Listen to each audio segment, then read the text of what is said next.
నమస్తే, welcome to రచ్చా media.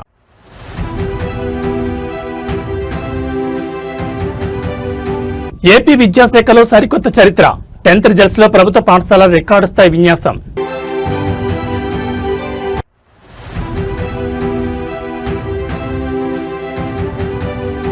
Visakha వేదికగా కొత్త రైల్వే శాఖ. జూన్ 1 నుంచి పట్టాలెక్కనున్న దక్షిణ కోస్తా రైల్వే కార్యకలాపాలు.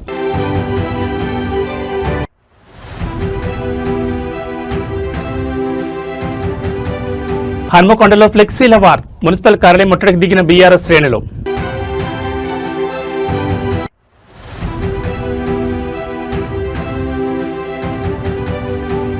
మే 6న హన్మకొండలో రైతు సంగ్రామ సదస్సు. అన్నదాతల పక్షాన బీఆర్ఎస్ పోరాట శంఖారావం. ఇక డీటెయిల్స్ చూస్తే ఆంధ్రప్రదేశ్ విద్యాశాఖలో సరికొత్త చరిత్ర లిఖించబడింది. ఒకప్పుడు ప్రభుత్వ పాఠశాలలంటే కేవలం మధ్యాహ్న భోజనం కోసమే అనే అపవాదం ఉండేది. కానీ నేడు ఆ పాఠశాలలే కార్పొరేట్ సంస్థలకు సవాల్ విసురుతూ 10వ తరగతి ఫలితాల్లో ప్రబోధన సృష్టించాయి. విద్యాశాఖ మంత్రి నారా లోకేష్ బాధ్యతలు చేపట్టిన అనతికాలంలోనే తీసుకొచ్చిన పెను మార్పులు ఇప్పుడు దేశవ్యాప్తంగా చర్చనీయాంశంగా మారాయి. పేద విద్యార్థుల తలరాతను మార్చిన ఆ మార్పులు నేడు వెలువడిన అద్భుత ఫలితాల వివరాలు చూస్తే ఆంధ్రప్రదేశ్ 10th రిజల్ట్స్ చూసి యావత్ రాష్ట్రం ఆశ్చర్యపోతోంది. చిన్నప్పటి నుంచి ఎన్నడూ చూడని విధంగా ప్రభుత్వ పాఠశాలల విద్యార్థులు రికార్డు స్థాయి మార్కులతో మెరిశారు. విద్యాశాఖ మంత్రిగా లోకేష్ బాధ్యతలు చేపట్టగానే ముందుగా పాఠశాలలో ఖాళీగా ఉన్న ఉపాధ్యాయ పోస్టులపై దృష్టి సారించారు. నిరంతర పర్యవేక్షణ మరియు ఉపాధ్యాయుల నియామకంతో బోధనా వ్యవస్థను గాడిలో పెట్టారు. ప్రైవేట్ స్కూళ్లకు వెళ్లలేని నిరుపేద విద్యార్థులకు కూడా అత్యున్నత ప్రమాణాలతో కూడిన విద్యను అందించాలనే లక్ష్యంతో మౌలిక సదుపాయాలను మెరుగుపరిచారు. ప్రభుత్వ బడుల్లో చదివే పిల్లల మేధస్సును బయటకు తీసేలా ప్రత్యేక ప్రణాళికలు అమలు చేశారు. లోకేష్ దార్శనికత, కఠిన శ్రమకు నేటి ఫలితాల నిదర్శనం. గతంలో ఎన్నడూ లేని విధంగా ప్రభుత్వ పాఠశాలల ఉత్తీర్ణత శాతం గణనీయంగా పెరగడమే కాకుండా స్టేట్ ర్యాంకుల జాబితాలోనూ ప్రభుత్వ విద్యార్థులు పోటీ పడడం విశేషం. ప్రభుత్వ పాఠశాలలో ఇలాంటి ఫలితాలు వస్తాయని ఎప్పుడు అనుకోలేదంటూ తల్లిదండ్రులు, విద్యావేత్తలు తమ సంతోషాన్ని వ్యక్తం చేస్తున్నారు. విద్యాశాఖలో వచ్చిన ఈ పెనుమార్పులు రాష్ట్ర భవిష్యత్తును మార్చేస్తాయని భావిస్తున్నారు. విద్యపై పెట్టే పెట్టుబడి రేపటి తరాల భవిష్యత్తుకు బాటలు వేస్తుందని నారా లోకేష్ నిరూపించారు. ప్రభుత్వ బడుల వైపు జనం క్యూ కట్టే రోజులు మళ్లీ వచ్చాయని ఈ ఫలితాలు నిరూపిస్తున్నాయి.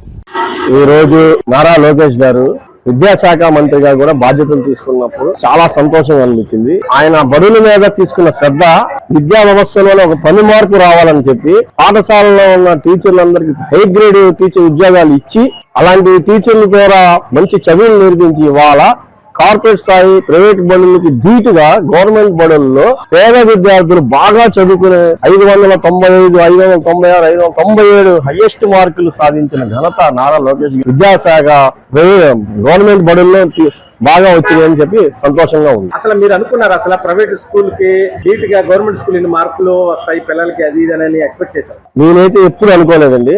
ఆధిపత్యంలో ఎప్పుడు ప్రైవేట్ స్కూల్లో ఉండేవి.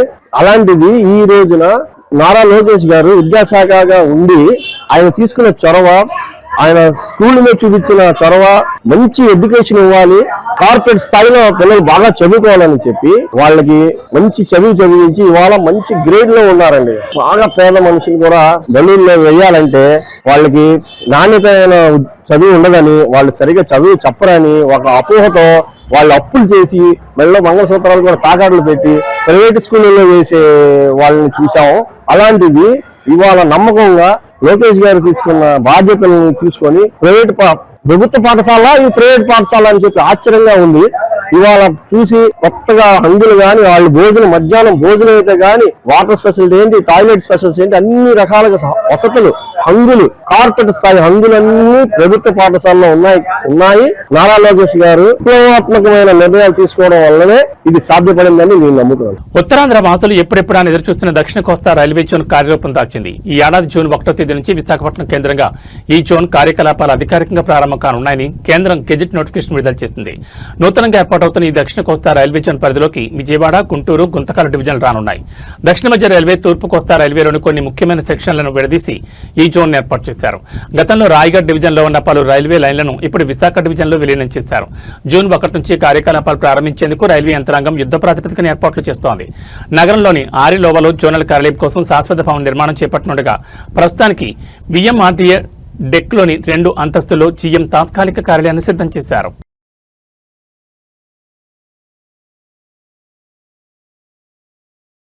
బోరుగల్లి గడ్డపై రాజకీయ సెగలు రాజుకున్నాయి. బీఆర్ఎస్ వర్కింగ్ ప్రెసిడెంట్ కేటీఆర్ పర్యటన నేపథ్యంలో వరంగల్ నగరం గులాబీమయమైంది. అయితే అధికార కాంగ్రెస్ ప్రభుత్వం బీఆర్ఎస్ ఫ్లెక్సీల తోరణాలను తొలగించడం ఇప్పుడు తీవ్ర ఉద్రిక్తతకు దారితీసింది. గులాబీ జెండా కనిపిస్తేనే రేవంత్ రెడ్డి సర్కార్ వణుకుతోందంటూ బీఆర్ఎస్ శ్రేణులు మున్సిపల్ కార్యాలయాన్ని ముట్టడించాయి. వరంగల్లో నిర్వహించి తలపెట్టిన బీఆర్ఎస్ రైతు సంగ్రామ సదస్సు రాజకీయంగా పెనుదుమారం రేపుతోంది. కేటీఆర్ పర్యటనను పురస్కరించుకుని బీఆర్ఎస్ నాయకులు నగరమంతటా భారీగా గులాబీ తోరణాలు, జెండాలను ఏర్పాటు చేశారు. అయితే మున్సిపల్ అధికారులు వాటిని తొలగించడంతో బీఆర్ఎస్ నేతలు అగ్గి మీద గుగ్గిలమవుతున్నారు. ప్రభుత్వ తీరును నిరసిస్తూ గ్రేటర్ వరంగల్ మున్సిపల్ కార్యాలయం ఎదుట బీఆర్ఎస్ శ్రేణులు భారీ ధర్నాకు దిగాయి. రేవంత్ సర్కార్కు వ్యతిరేకంగా నినాదాలు చేస్తూ మున్సిపల్ కార్యాలయం ఎదుట బైఠాయించాయి. రేవంత్ రెడ్డి ఎన్ని అడ్డంకులు సృష్టించినా, ఎన్ని జెండాలు పీకించినా వరంగల్ గడ్డపై కేసీఆర్ సైన్యం వెనక్కి తగ్గదని నాయకులు స్పష్టం చేశారు. రైతులు గోసను వినకుండా కేవలం రాజకీయ కక్ష సాధింపులకే ప్రభుత్వం పరిమితమైందని వారు విమర్శించారు. ఎన్ని ఆంక్షలు విధించినా రైతు సంగ్రామ సదస్సును దిగ్విజయం చేస్తామని, రైతుల పక్షాన తెలంగాణ ప్రజల ఆకాంక్షల కోసం బీఆర్ఎస్ పోరాటం ఆపే ప్రసక్తే లేదని నేతలు ధీమా వ్యక్తం చేశారు. నిరసనలతో వరంగల్ మున్సిపల్ కార్యాలయం వద్ద భారీగా పోలీసులు మోహరించారు. ప్రభుత్వ తీరుపై బీఆర్ఎస్ శ్రేణులు చేస్తున్న ఈ పోరాటం బోరుగల్లు రాజకీయాల్లో వేడిని పెంచింది. మరి కేటీఆర్ పర్యటనకు ముందు ఈ వివాదం ఇంకెన్ని మలుపులు తిరుగుతుందో చూడాలి.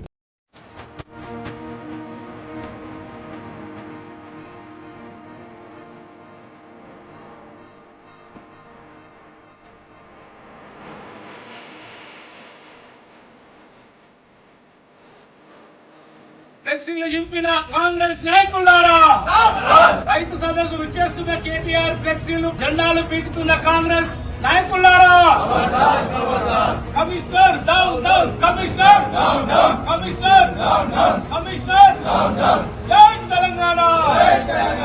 ఈ నెల 6వ తారీఖున రైతు సంగ్రామ సదస్సుకు విచ్చేస్తున్నటువంటి గౌరవనీయులు శ్రీ తారక రామారావు గారు వరంగల్ పెద్ద ఎత్తున రైతు సభకు వస్తున్న సందర్భంగా మా యొక్క ఫ్లెక్సీలు, బ్యానర్లు, జెండాలు కావలసుకొని అధికార దౌర్జన్యంతో అనుగుణంగా ఉన్న అధికారులు ఈ రోజున మా బ్యానర్లు, మా అన్ని డిజిటల్ తోటి తీసుకొచ్చి దౌర్జన్యంగా వారు ఇస్తున్నారు. వారికి బాధ్యత వహించవలసింది నగర మేయర్ గుండు సుధారాణి గారు, అలాగే పశ్చిమ ఎమ్మెల్యే రాజేందర్ రెడ్డి గారు. ఇది కావలసుకొని మా యొక్క కేటీఆర్ వస్తుంటే స్వాగత తోరణాలు తొలగించడం యొక్క సిగ్గుచేటు. మీరు మీకున్న ఇట్లాంటి లుచ్చా పనులు చేయకూడదని చెప్పి మా బీఆర్ఎస్ పార్టీ తరఫున మేము కోరుతున్నాము. దీనికి తగిన మూల్యం మీకు అతి త్వరలో మా రాబోయే గవర్నమెంట్ మాదే. మీరు ఎలాగో ఇట్లాంటి బ్యానర్లు, ఇటు తోరణాలు చింపడం ఇది సరైనది కాదు. రైతుల కోసం మా కేసీఆర్ గారు మీరు ఇచ్చిన అక్కడ అటువంటి ఇది డిక్లరేషన్ దాని విషయంలో మాట్లాడడానికి వస్తుంటే ఈ కావలసుకొని ఒక కాంగ్రెస్ కు కాంగ్రెస్ తొత్తులుగా వ్యవహరిస్తున్నటువంటి ఈ కాంగ్రెస్ కు అధికారులు మీరు వెంటనే ఇలాంటి చింపొద్దని చెప్పి నేను కోరుకుంటూ జై తెలంగాణ, జై కేసీఆర్. తెలంగాణ అన్నదాతల సమస్యలపై పోరాటమే లక్ష్యంగా బీఆర్ఎస్ పార్టీ సిద్దమవుతోంది. మే 6వ తేదీన హనుమకొండలో నిర్వహించనున్న భారీ రైతు సంగ్రామ సదస్సుకు రంగం సిద్దమైంది. ఈ నేపథ్యంలో సదస్సు విజయవంతం కోసం చేపట్టిన ఏర్పాట్లపై పార్టీ ముఖ్య నాయకులు మీడియా సమావేశం నిర్వహించారు. ప్రభుత్వ వైఫల్యాన్ని ఎండగట్టడమే ఈ సదస్సు ప్రధాన ఉద్దేశమని వారు స్పష్టం చేశారు. హనుమకొండ వేదికగా జరగనున్న రైతు సంగ్రామ సదస్సు ఏర్పాట్లను బీఆర్ఎస్ నాయకులు క్షేత్రస్థాయిలో పర్యవేక్షిస్తున్నారు. మే 6న జరగనున్న ఈ సభకు ఉమ్మడి వరంగల్ జిల్లా నుంచే కాకుండా రాష్ట్ర వ్యాప్తంగా రైతులు తరలిరానున్నారని నాయకులు తెలిపారు. సదస్సు కోసం భారీ ఏర్పాట్లు పూర్తి చేసినట్లు వెల్లడించారు. రైతు రుణమాఫీ, పంట పెట్టుబడి సాయం మరియు మద్దతు ధర విషయంలో కాంగ్రెస్ ప్రభుత్వం అవలంబిస్తున్న తీరును ఈ సదస్సు ద్వారా ఎండగట్టనున్నట్లు నాయకులు పేర్కొన్నారు. బీఆర్ఎస్ వర్కింగ్ ప్రెసిడెంట్ కేటీఆర్ ఈ సదస్సుకు ముఖ్య అతిథిగా హాజరై రైతులకు పార్టీ అందించబోయే భరోసాపై దిశానిర్దేశం చేయనున్నారు. ప్రభుత్వ ఆంక్షలను లెక్క చేయకుండా రైతు పక్షాన్ని నిలబడేందుకు ప్రతి కార్యకర్త సదస్సుకు తరలిరావాలని నేతలు పిలుపునిచ్చారు. మీడియా సమావేశంలో మున్సిపల్ తోరణాల తొలగింపు వంటి ఘటనలను కూడా వారు తీవ్రంగా ఖండించారు.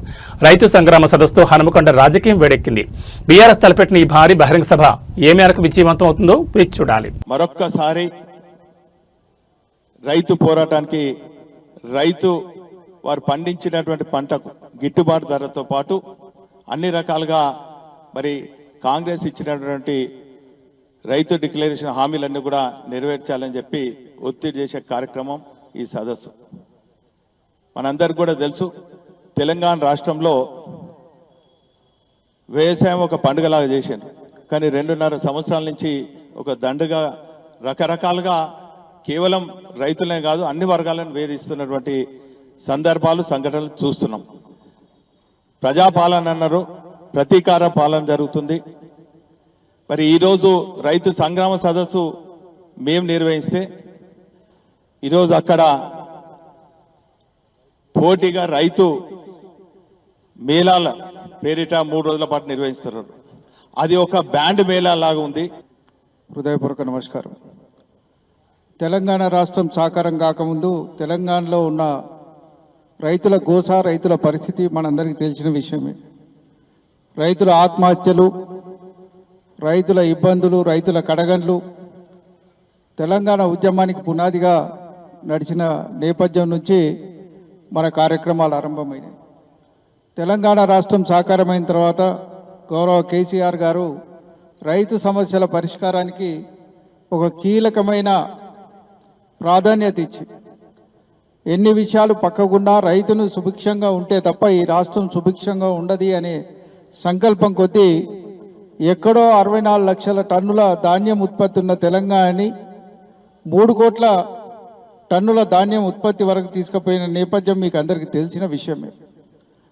అలనాడు ఆంధ్రనే అన్నపూర్ణగా అంటే దాన్ని వెనక్కి నెట్టేసి తెలంగాణని అన్నపూర్ణగా మార్చిన ఘనత. నేను ప్రెస్ మీడియా మిత్రులందరూ కూడా రిక్వెస్ట్ చేస్తున్నాను, ఈ రైతు సమస్యలు,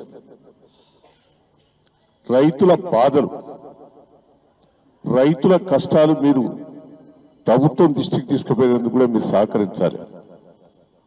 గోస, నేను 40 ఏళ్ళ రాజకీయాలలో ఉన్నా, ఇంత గోసపడ్డ రైతులు నేను ఎప్పుడు కూడా చూడలే. దయచేసి మీరు కూడా కల్లాల దగ్గరికి పోవాలి, కొనుగోలు సెంటర్లకు కూడా పోవాలి.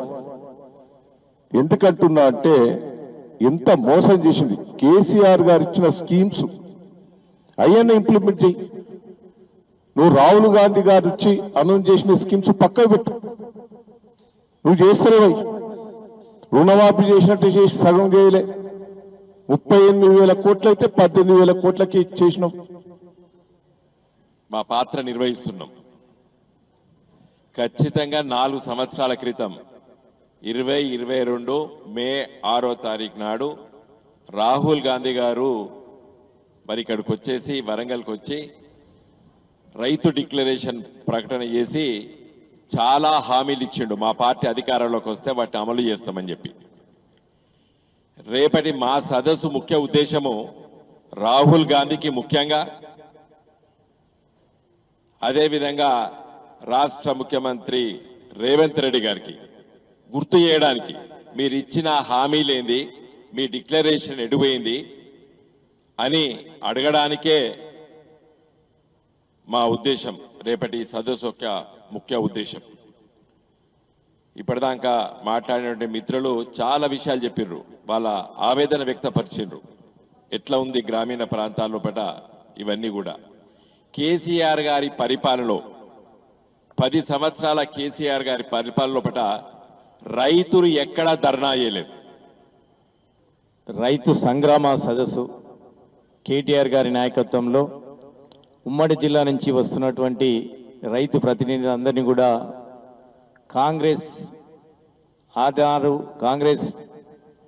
పార్టీ వరంగల్ రైతు డిక్లరేషన్ పేరిట ఎన్నో రకాలమైన హామీలు ఇచ్చి ఓట్లు దండుకొని ప్రభుత్వం వచ్చిన తర్వాత రేవంత్ రెడ్డి నాయకత్వంలో ఏ విధంగా రైతులను మోసం చేసిరన్న విషయం అందరికి తెలిసిందే. ఆ మోసాన్ని ప్రజలకు మరింత వివరించి ఈ యొక్క ప్రభుత్వం పైన, రైతులకు జరుగుతున్న అన్యాయం పైన పోరాటం తీసుకొని వారిపైన, ప్రభుత్వం పైన ఒత్తిడి తీసుకొచ్చి రైతులకు న్యాయం జరిగే విధంగా రేపు కేటీఆర్ గారి సందేశం కానీ, రైతులు మాట్లాడే సందేశం కానీ ఆ విధంగా ఉండబోతుంది. ఇక్కడికి వచ్చే రైతు ప్రతినిధులందరికీ కూడా ఎండ తీవ్రత ఏ విధంగా ఉన్నా వాళ్ళకి ఇలాంటి ఇబ్బందులు కాకుండా అన్ని ఏర్పాట్లు కూడా ఏర్పాటు చేయాలి.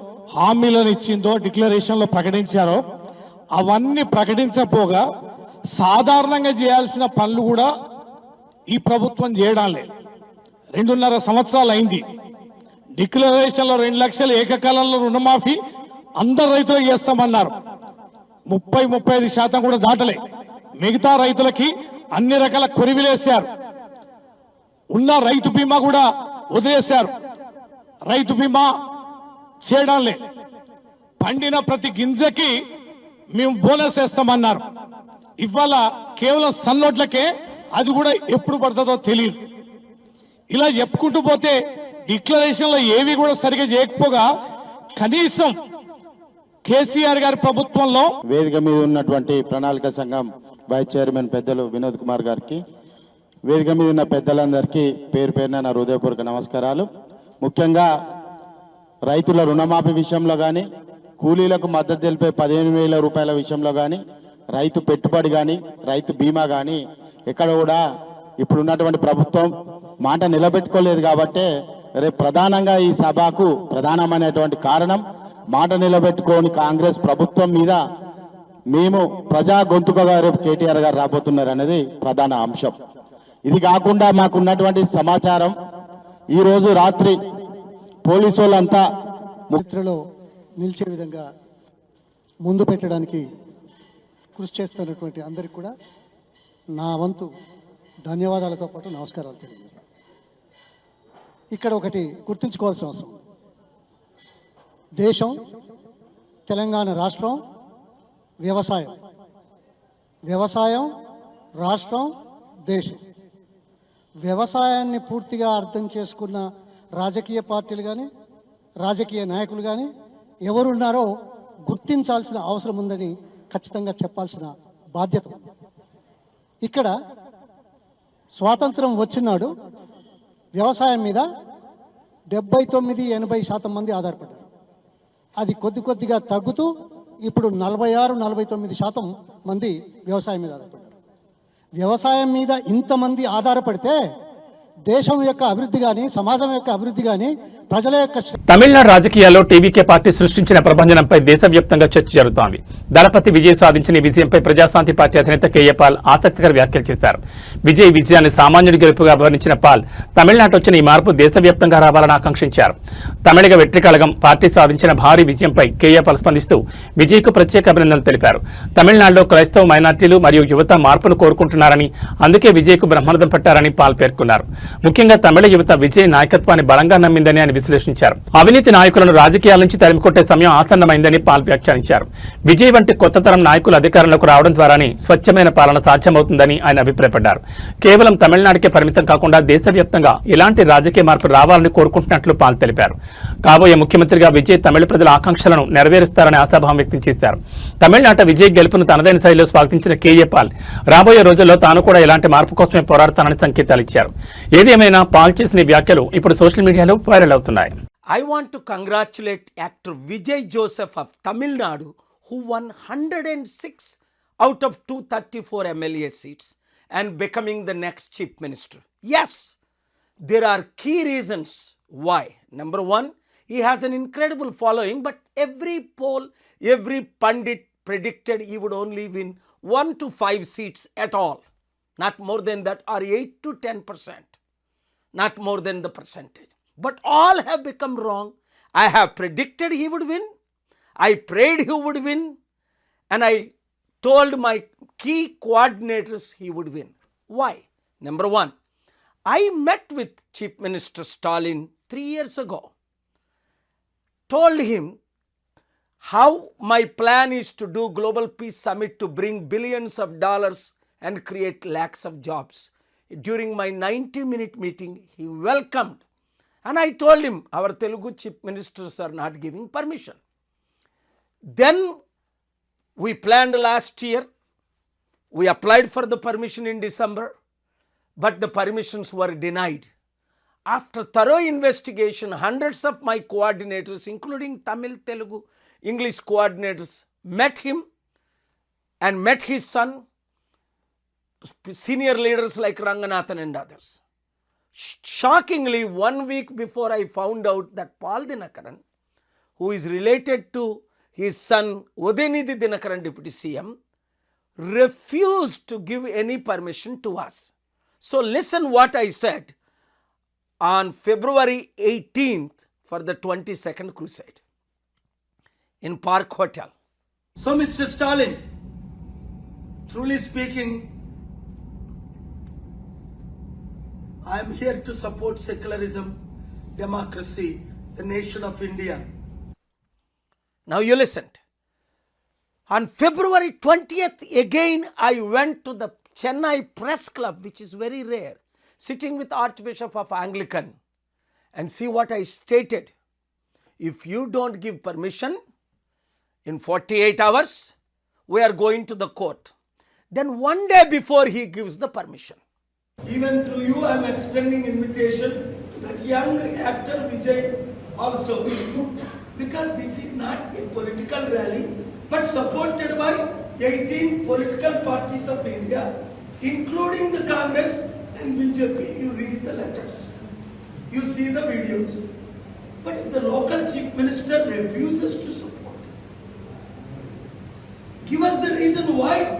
You should have told me 30 days ago. What could we do?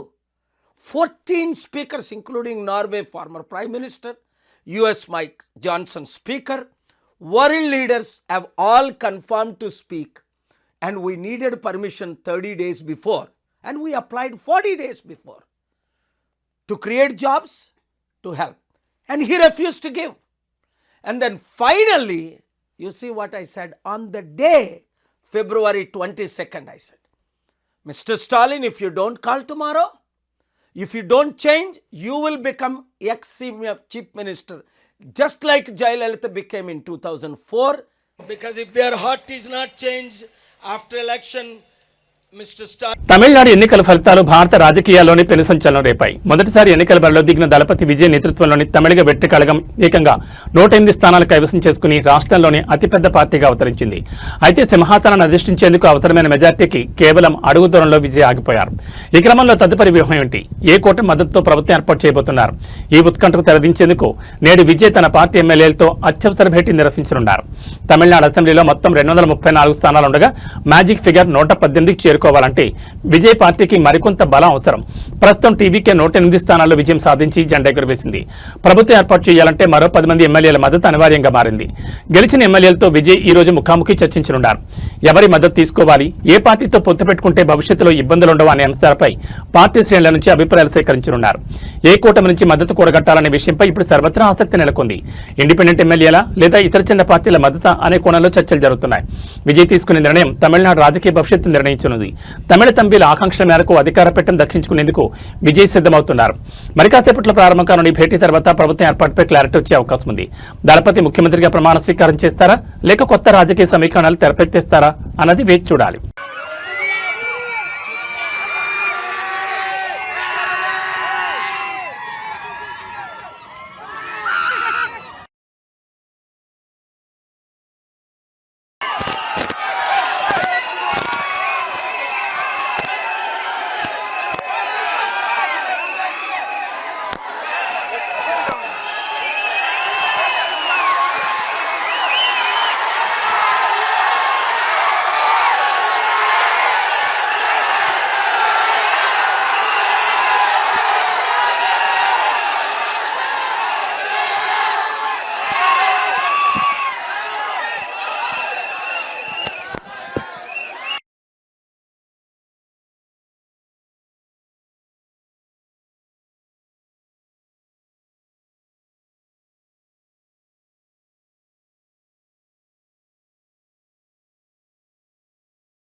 Raabta నియోజకవర్గంలో జరిగిన మీ భూమి మీ హక్కు కార్యక్రమంలో ఎమ్మెల్యే పరిటాల సునీత రైతులకు ప్రభుత్వ రాజముద్రతో కూడిన కొత్త పట్టాదారు పాస్ పుస్తకాలు పంపిణీ చేశారు.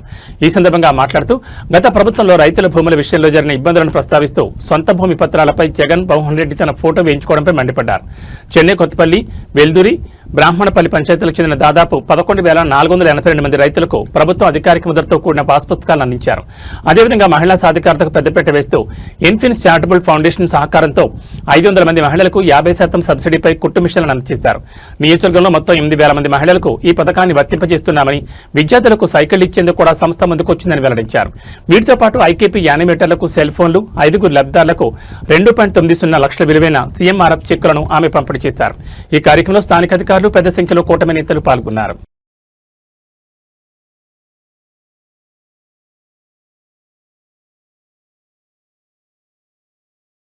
నటుడి నుంచి రాజకీయ నాయకుడిగా మారిన దళపతి విజయ్ తమిళనాడు రాజకీయాల్లో పెను సంచలనం సృష్టించారు.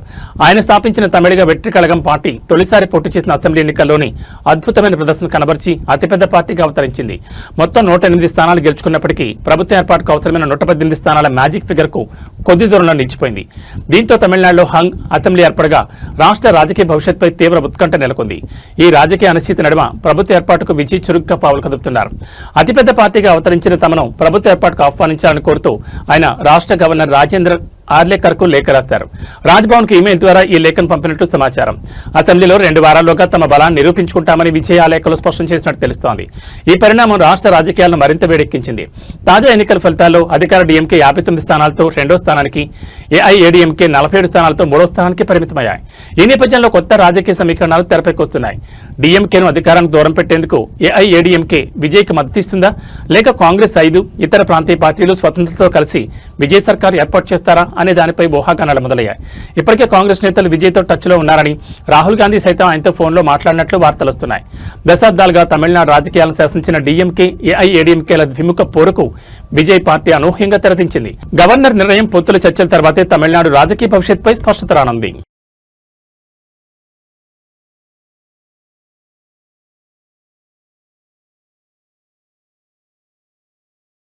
మండుతున్న ఎండలకు తోడు జగిత్యాల పట్టణంలో నీటి కొరత ముదురుతోంది. గొంతు ఎండిపోతున్నా అధికారులు పట్టించుకోవడం లేదని పట్టణవాసులు ఆగ్రహం వ్యక్తం చేస్తున్నారు. సామాన్యుల పరిస్థితి అలా ఉంటే ఏకంగా మాజీ మంత్రి నివాసానికే ట్యాంకర్ల ద్వారా నీటిని సరఫరా చేయాల్సిన దుస్థితి నెలకొంది. నీటి చుక్క కోసం జనం పడుతున్న పాటలు ఇప్పుడు జగిత్యాలలో హాట్ టాపిక్ గా మారాయి. జగిత్యాల మున్సిపాలిటీ పరిధిలో మంచినీటి సరఫరా వ్యవస్థ పూర్తిగా అస్తవ్యస్తమైంది. పట్టణంలోని పలు వార్డుల్లో నల్లాలు రాక ప్రజలు తీవ్ర ఇబ్బందులు పడుతున్నారు. దాహార్తిని తీర్చుకోవడానికి నిత్యావసరాలకు కనీసం నీరు లేకపోవడంతో ప్రైవేట్ ట్యాంకర్లను ఆశ్రయిస్తున్నారు. భారీ మూల్యం చెల్లించి నీటిని కొనుగోలు చేయాల్సి వస్తుందని సామాన్యులు ఆవేదన వ్యక్తం చేస్తున్నారు. జగిత్యాల పట్టణంలోని మాజీ మంత్రి జీవన్ రెడ్డి నివాసంలోనూ నీటి కొరత తీవ్రంగా ఉన్నట్టు తెలుస్తోంది. ఈ రోజు ఆయన నివాసానికి మున్సిపల్ ట్యాంకర్ ద్వారా నీటిని సరఫరా చేస్తున్న దృశ్యాలు పట్టణంలోని నీటి ఎద్దడికి అద్దం పడుతున్నాయి. ఒక ప్రముఖుడి ఇంటి పరిస్థితి ఇలా ఉంటే ఇక సామాన్య బస్తీల పరిస్థితి ఎంత దారుణంగా ఉంటుందో అర్థం చేసుకోవచ్చు. వేసవి ప్రణాళికలు సిద్ధం చేశామని చెప్తున్న అధికారులు క్షేత్రస్థాయిలో నీటి సరఫరాను మెరుగుపరచడంలో విఫలమయ్యారని విమర్శలు వెలువెత్తున్నాయి. పైపులైన్ల మరమ్మతులు, పంపింగ్ సమస్యల వలని ఈ పరిస్థితి తలెత్తిందని స్థానికులు మండిపడుతున్నారు. జగిత్యాల పట్టణ ప్రజల దాహార్తిని తీర్చడంలో మున్సిపల్ యంత్రాంగం తక్షణమే స్పందించాలని, వార్డుల వారీగా ట్యాంకర్ల సంఖ్యను పెంచి మంచినీటిని సరఫరా చేయాలని ప్రజలు డిమాండ్ చేస్తున్నారు. లేని పక్షంలో ఖాళీ బిందెలతో మున్సిపల్ కార్యాలయాన్ని ముట్టడిస్తామని హెచ్చరిస్తున్నారు.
తెలంగాణ రాజకీయాల్లో అధికార కాంగ్రెస్ మరియు ప్రతిపక్ష బీఆర్ఎస్ నేతల మధ్య మాటల యుద్ధం ముదురుతోంది. ముఖ్యమంత్రి రేవంత్ రెడ్డిపై బీఆర్ఎస్ వర్కింగ్ ప్రెసిడెంట్ కేటీఆర్, మాజీ మంత్రి హరీష్ రావు చేస్తున్న విమర్శలకు కాంగ్రెస్ నేతలు గట్టిగా కౌంటర్ ఇస్తున్నారు.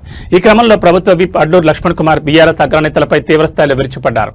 నిజమైన పాపాల భైరవులు వాళ్లే అంటూ ఆయన చేసిన వ్యాఖ్యలు ఇప్పుడు రాజకీయ వర్గాల్లో చర్చనీయాంశంగా మారాయి. ప్రభుత్వ విప్ అడ్లూరు లక్ష్మణ్ కుమార్ మీడియాతో మాట్లాడుతూ కేటీఆర్, హరీష్ రావుల తీరుపై నిప్పులు చెరిగారు. కేటీఆర్, హరీష్ రావు నోటుకొచ్చినట్లు మాట్లాడుతున్నారని, అధికారంలో లేమన్న ఫ్రస్ట్రేషన్లో ఏవేవో వ్యాఖ్యలు చేస్తున్నారని అడ్లూరు మండిపడ్డారు. తెలంగాణను 10 ఏళ్ల పాటు దోచుకున్న అసలైన పాపాల భైరవులు బీఆర్ఎస్ నేతలేనని ఆయన ధ్వజమెత్తారు. మేమే రాజులం, మేమే మంత్రులం అన్నట్లుగా వారి వ్యవహార శైలి ఉందని విమర్శించారు.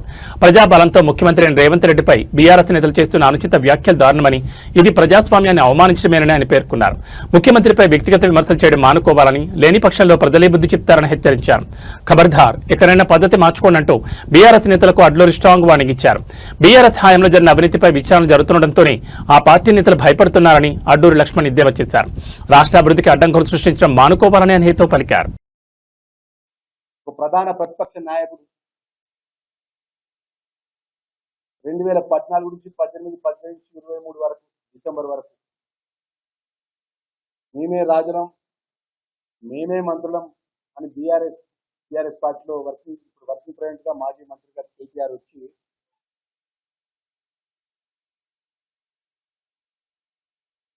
రాజ్యాంగ పరంగా డాక్టర్ బిఆర్ అంబేద్కర్ రాజ్యాంగ పరంగా ప్రజాస్వామ్య పద్ధతుల్లో కూడా ఎన్నుకోబడ్డ ఒక ముఖ్యమంత్రి గారిని పట్టుకొని అత్యంత నోరు ఉన్నది కదా అని చెప్పేసి ఆ మాట్లాడిన భాషను కేటీఆర్ మేము కూడా మాట్లాడబడుతాం. ఇక్కడ మైక్ ముందు మేము కూడా మీ మీద వ్యక్తిగతంగా మాట్లాడే శక్తి మాకున్నది. కానీ నువ్వు మాట్లాడిన మాటలు యావత్ తెలంగాణ ప్రజలు మొత్తం చూస్తున్నారు. ఏదైతే 2023లో ప్రజలు తిరస్కరించినాక నీకు, నీ బావకు, నీ నాయనకు, నీ పార్టీకి మనసులో పడతలేదు. ముఖ్యమంత్రి గారికి, ఆ దొంగతనం చేసినటువంటి దొంగలకు, చెంచల్ కూడా జైల్లో ఉన్నప్పుడు పరిచయం అనేది అత్యంత దారుణంగా మాట్లాడము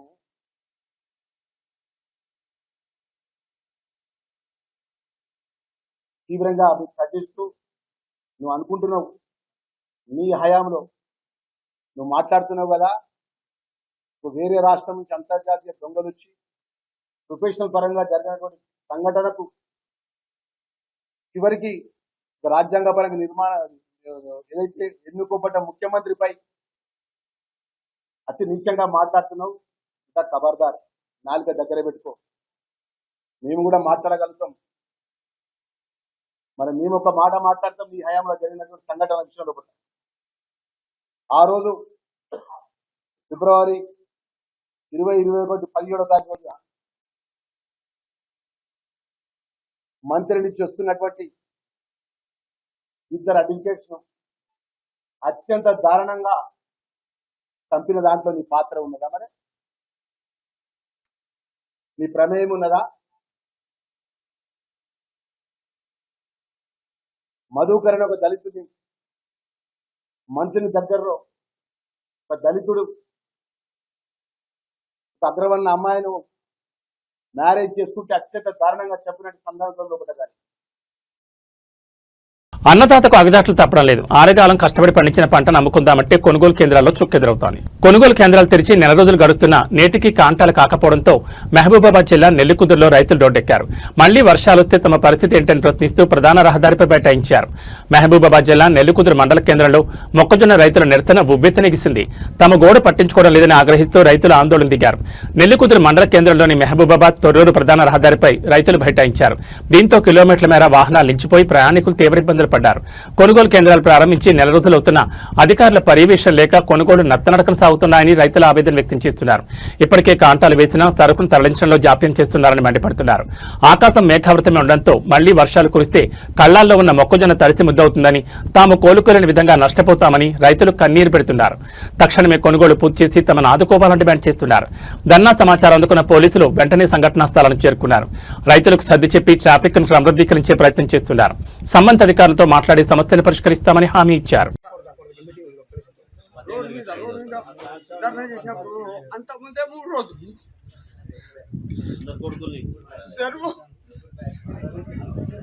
వాళ్ళు రానట సంతకానికి రానట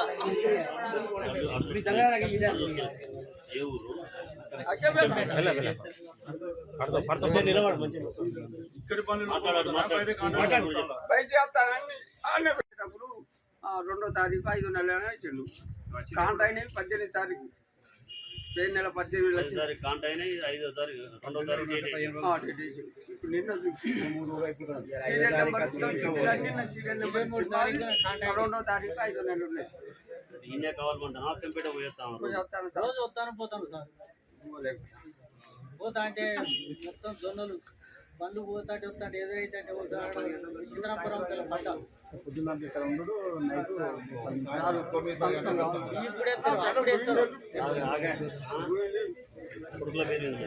వాళ్ళు వస్తలేరు సంతకాలు 2 రోజులు వచ్చారు. నిన్న ఇక్కడ పడ్డా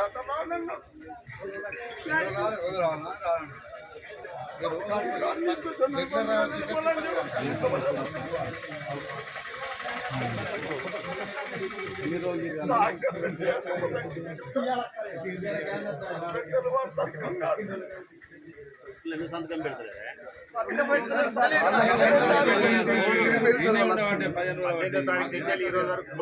పడుకోలేరు కదా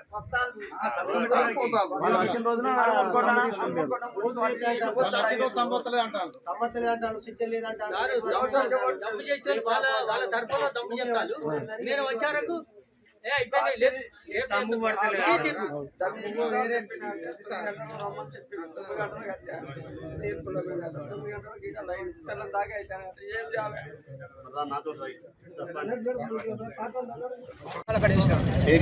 అవును మహేంద్ర గోపాలే ఈ 330 పత్రాలు ఆడ ఇక్కడ వేస్తే ఇప్పటి వరకు అసలు ఆడికి వచ్చిన లేడు, పట్టించుకున్న లేడు. ఆడికి వచ్చిన అసలు కాంటాలకే వస్తలేరు. కాంటాలు పెట్టా ఉంటాను. ఇప్పుడు వారం 10 రోజులు అవుతాను అడుగుతామని పత్రాల కోసం మనం 95 చేసినందుకు ఇక్కడ ఎస్ఐ గారు దొరకబట్టి పులను కేసు రాసి నాకు మీ సార్ని దండ పెడతా పత్రాలు వేసుకోవాలని వర్షం కొడుతుంది. అట్లా కూడా ఏం లేదు. ఈ రైతులను గోసపుచ్చుకుంటారు వాళ్ళు. ఈ కాంటాలు పెట్టలేరు. ఆ బట్టి మన సీసీ రోడ్ మట్టి రోడ్కి వేసినాయి ఆడ. కాంటాలు అసలు పెట్టడం లేదు. వారం రోజులు అయితే పట్టించుకున్న లేరు.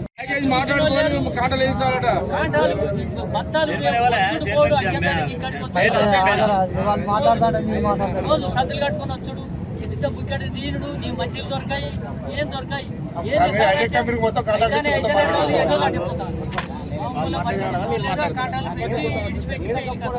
అమలు పైసలు ఇచ్చినాం, ఇచ్చిన పైసలు ఇచ్చినాం, అన్ని ఇచ్చినాం. లోపల లారీ రాదు, లోపల 150 పత్రాలు తెచ్చినాడు పెట్టిన కాంట అవును లేదు. అది కాంట చేస్తూ లేదు. ఏంటంటే రేపు ఎల్లుండి అంటాను. అది చేస్తూ లేదు. అలాగేది పత్రాలు అవ్వటం లేదు. కాంటాలు అయినాయి బాబాయ్ సుతలు అవ్వటం లేదు. ఇక బయటికి అంటే బయటికి చెప్తాను. ఇలా కాల్ చెప్తాను. ఖర్చుతో వచ్చింది. దిగుబడి తెచ్చిన కానీ కాంట పెట్టలేదు. ఇంకా ఎన్ని క్వింటాలు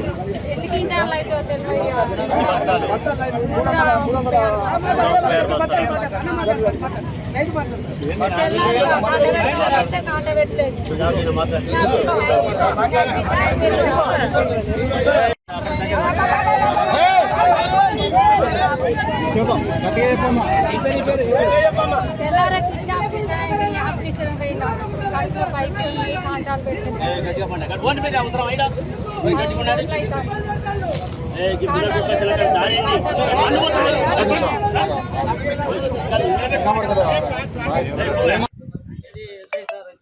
చైర్మన్ పిలిపించాడు.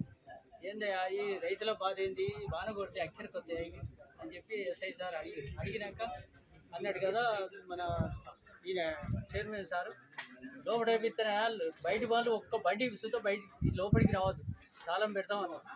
ఆయన చెప్పి ఇప్పుడు 10 రోజులు అవుతారు, 8 రోజులు అవుతారు. మళ్ళా నిన్న ఇక్కడ ఆయన ఇవ్వలేం, మనకు తెలియదు. చైర్మన్ వచ్చినాక నిన్న సుతం మా అక్కంపేటలో ఆడోళ్ళు 5-6 వచ్చారు. వేరే పనులు తెచ్చి పెడతాను. మరి బత్తాలని నెట్టుకోవాలి. మేము 10 రోజుల కానీ తిరుగుతాను, 15 రోజులు అవుతుందని వాళ్ళు కొద్దిగా లొల్లి చేసిండే 5-6 ఆడోళ్ళు బత్తాలు తీసి చేసినా కానీ బయట పనులు వచ్చడం లేదు. మెట్గాలా 2026 వేదికపై రిలయన్స్ అధినేత ముఖేష్ అంబానీ ముద్దుల తనయ ఇషా అంబానీ తన అద్భుతమైన వస్త్రధారణతో భారతీయ కళలు సంస్కృతిని ప్రపంచానికి చాటి చెప్పారు. ప్రముఖ డిజైనర్ గౌరవ్ గుప్తా రూపొందించిన ప్రత్యేకమైన చీరకట్లో ఆమె మెరిసిపోయారు. ఈ చీరపై చేత్తో చిత్రించిన పిచ్వాయ్ కళాఖండాలందరినీ ఆకట్టుకున్నాయి. రిలయన్స్ రీటైల్ సంస్థ స్వదేశ్ కు కళాకారులు స్వచ్ఛమైన బంగారు తీగలతో నేసిన అంచు ప్రత్యేక ఆకర్షణగా నిలిచింది. ముఖ్యంగా ఆమె ధరించిన బ్లౌజ్ 1800 క్యారెట్ల వజ్రాలు, ఎమరాల్డ్స్, పోల్కి నగలతో మెరిసిపోవడమే కాకుండా అందులో నిజాం నవాబుల నాటి అరుదైన సర్పేచ్ ఆభరణాన్ని చేర్చడం ఒక చారిత్రాత్మక స్పర్శనిచ్చింది. ఈ ఆభరణాలన్నీ తన తల్లి నీతా అంబానీ కలెక్షన్లోనివని ఇషా పేర్కొన్నారు. వీటితో పాటు సుబోధ్ గుప్తా రూపొందించిన క్రోచెట్ బ్యాగ్లో మామిడి పండును పట్టుకోవడం ప్రత్యేక ఆకర్షణగా నిలిచింది. సౌరవ్ గుప్తా పేపర్ ఇత్తడితో రూపొందించిన గజ్రాను తలలో అలంకరించుకోవడం ద్వారా ఆమె భారతీయ మూలాలను అద్భుతంగా ప్రతిబింబించారు. అంతకుముందు జరిగిన ఫ్రీ మెట్ గాలా పార్టీలో కూడా భారత్లోని 26 రకాల విభిన్న ప్రాంతీయ హస్తకళల బోర్డర్లతో రూపొందించిన డ్రెస్సును ధరించి ఆమె అందరినీ ఆశ్చర్యపరిచారు.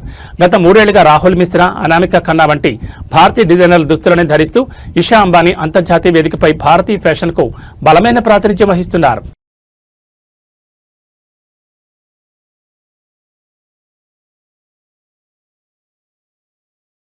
సోషల్ మీడియాలో వచ్చే తప్పుడు ప్రచారాలు ప్రాణాల మీద తెస్తాయని అనకాపల్లి జిల్లా ఎర్రంపాలెం గ్రామస్తుల పరిస్థితి నిరూపిస్తోంది.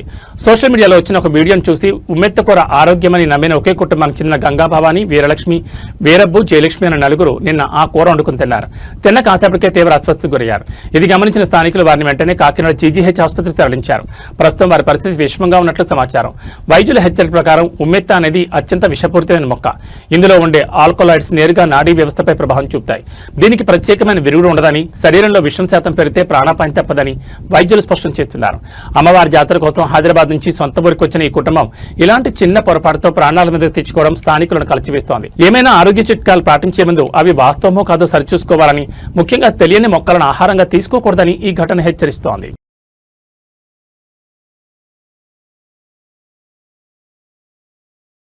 మెగా ఫ్యాన్స్ కు డబుల్ ధమాకా. గ్లోబల్ స్టార్ రామ్ చరణ్ వరుస సినిమాలతో బాక్సాఫీస్ వద్ద రికార్డుల వేటకు సిద్ధమవుతున్నారు. ఒకవైపు పెద్ద సినిమా విడుదలకు సిద్ధమవుతుండగా మరోవైపు క్రియేటివ్ డైరెక్టర్ సుకుమార్ దర్శకత్వంలో రాబోతున్న భారీ ప్రాజెక్ట్ RC-17 పై ఇప్పుడు బిగ్ అప్డేట్ వచ్చేసింది. రంగస్థలం వంటి ఇండస్ట్రీ హిట్ తర్వాత వీళ్ళిద్దరి కలయికలో రానున్న ఈ సినిమా ఎప్పుడు మొదలవుతుందో తెలుసుకుందాం.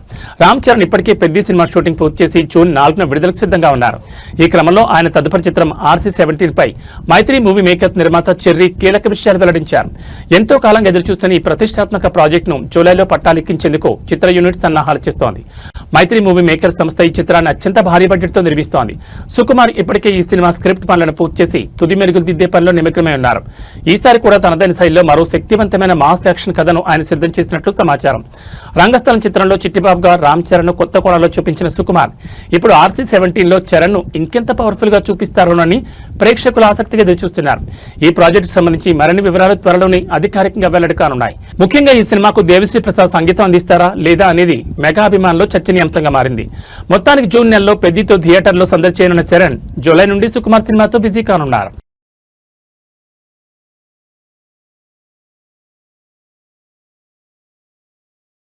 ఏబీ బులెటిన్ విశేషాలు. నమస్కారం.